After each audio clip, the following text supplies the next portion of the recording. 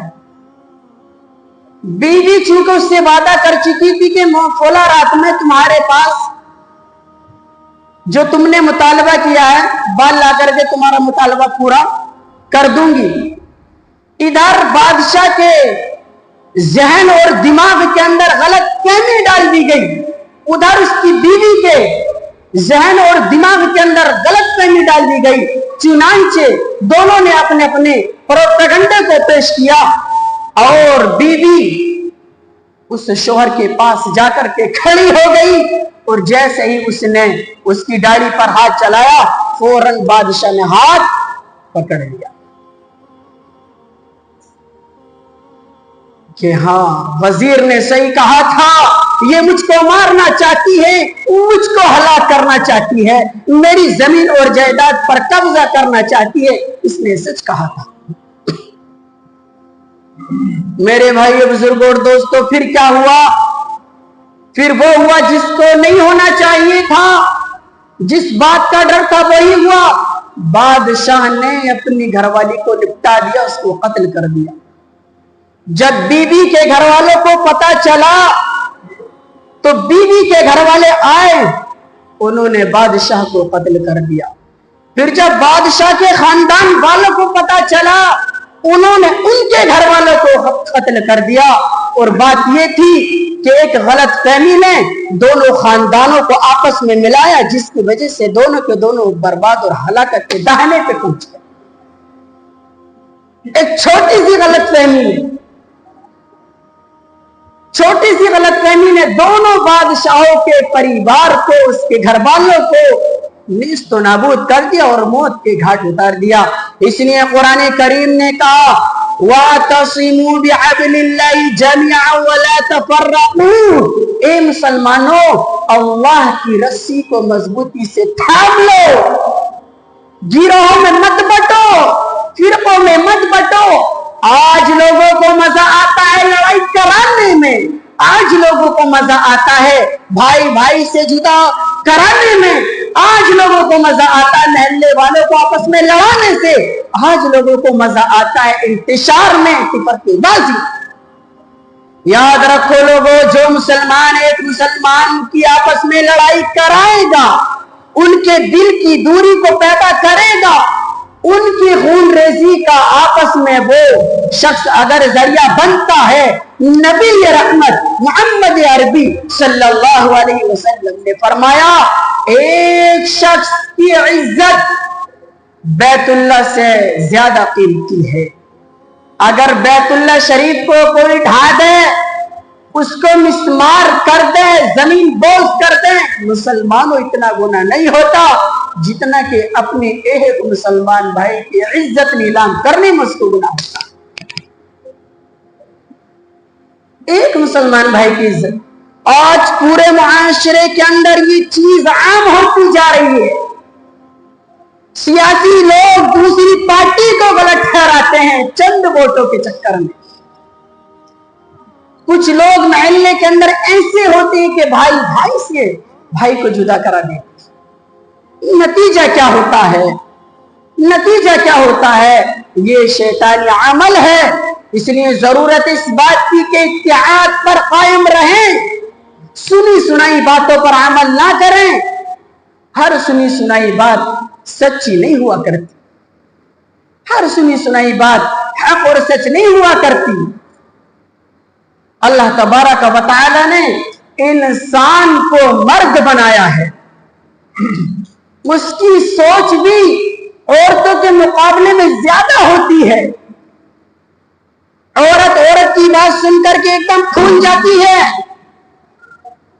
عورت کی بات سن کر کے ایک دم بگڑ جاتی ہے، لیکن اللہ تبارک و تعالی قرآن میں فرماتا ہے الرجال قوامون علی النساء کہ اللہ تعالی نے مردوں